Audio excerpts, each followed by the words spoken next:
Hello, ഞാനിന്ന് ഉണ്ടാക്കാൻ പോകുന്നത് മാമ്പഴ പുളിശ്ശേരിയാണ്. ഇതിനായിട്ട് ഞാൻ കുറച്ച് നല്ല പഴുത്ത മാങ്ങ എടുത്ത് വെച്ചിട്ടുണ്ട്. ഇത് നന്നാക്കി കഴുകിയതിന് ശേഷം തൊലിയൊക്കെ കളഞ്ഞതാണ്. ഇതൊരു പാത്രത്തിലേക്ക് ഇട്ടതിന് ശേഷം നമുക്ക് ആവശ്യത്തിന് മുളക് ചേർക്കാം. ഞാൻ 3 മുളകാണ് എടുത്തത്. ഇത് അത്യാവശ്യം വലിയ മുളകാണ്, നല്ല എരിവുള്ള മുളകാണ്. അതിനുശേഷം നമുക്ക് കുറച്ച് വെള്ളം ഒഴിച്ചു കൊടുക്കാം. പിന്നെ കുറച്ച് മുളക് പൊടി ചേർക്കാം. 1 സ്പൂൺ മതിയാകും. 1 സ്പൂൺ മുളകും പൊടിയും കുറച്ച് കല്ലുപ്പും ചേർത്ത് നന്നാക്കി യോജിപ്പിച്ച് ഇളക്കി 3 മിനിറ്റ് വേവിക്കുക. 3 മിനിറ്റ് മതിയാകും. പഴുത്ത മാങ്ങയല്ലേ, വേഗം വെന്ത് കിട്ടും. 3 മിനിറ്റ് അടച്ച് വെച്ച് നമുക്ക് വേവിക്കാം.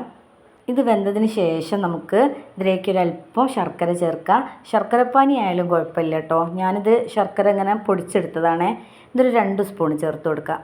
ഇതിൻ്റെ 2 സ്പൂൺ മതിയാകും. ഇത് നന്നാക്കി മിക്സ് ചെയ്ത് ചേർത്തിട്ട് ആ മാങ്ങയിലേക്ക് ഈ മധുരമൊക്കെ ഒന്ന് സെറ്റായതിൻ്റെ ശേഷം നമുക്ക് കുറച്ച് നാളികേരം അരച്ച് ചേർക്കാം. ഈ നാളികേരത്തിലേക്ക് ഞാൻ 2 സ്പൂൺ കുരുമുളക്, 2 ചുവന്നുള്ളി, ചെറിയ ചുവന്നുള്ളി 2 എണ്ണം, പിന്നെ ചെറിയ ജീരകല്ലേ അതൊരു പിച്ച് കുറച്ച് മതിയേ, അതും കൂടി ചേർത്തിട്ട് നന്നാക്കി അരച്ചിട്ട് ഇതിലേക്ക് ചേർത്തിട്ട് നന്നാക്കി മിക്സ് ചെയ്ത് നമ്മൾ ഈ തേങ്ങ ഒന്ന് വേവുകയോളം ഒന്ന് ഇളക്കി ഒന്ന് വേവിക്കുക.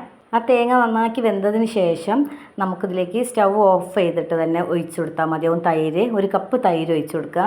തൈര് ഒഴിച്ചു കൊടുത്തിട്ട് നന്നാക്കി ഇളക്കി യോജിപ്പിച്ചതിന് ശേഷം നമുക്കൊന്ന് വറുത്തിടാം. ആ വറുത്തിടാൻ കുറച്ച് വെളിച്ചെണ്ണ വെച്ചിട്ട് അതിലേക്ക് കുറച്ച് കടുകും പിന്നെ കുറച്ച് ഉലുവയും പിന്നെ വറ്റൽമുളകും കറിവേപ്പും കൂടി ഇട്ടിട്ട് നമുക്കിതിലേക്ക് വറുത്തും കൂടിയും ചേർക്കാം. ഞാനത് കുറച്ച് തിക്കായിട്ടാട്ടോ ഉണ്ടാക്കിയത്, നല്ല ലൂസായിട്ടല്ല.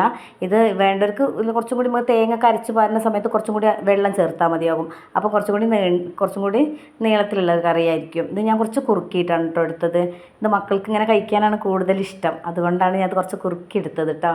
അപ്പം ഇത് എല്ലാവരും ഒന്ന് ട്രൈ ചെയ്ത് നോക്കണേ. നല്ല ടേസ്റ്റുള്ള കറിയാണ്. എൻ്റെ ഫീഡ്ബാക്ക് ഒന്ന് കമൻറ്റ് ബോക്സിൽ അറിയിക്കണേ.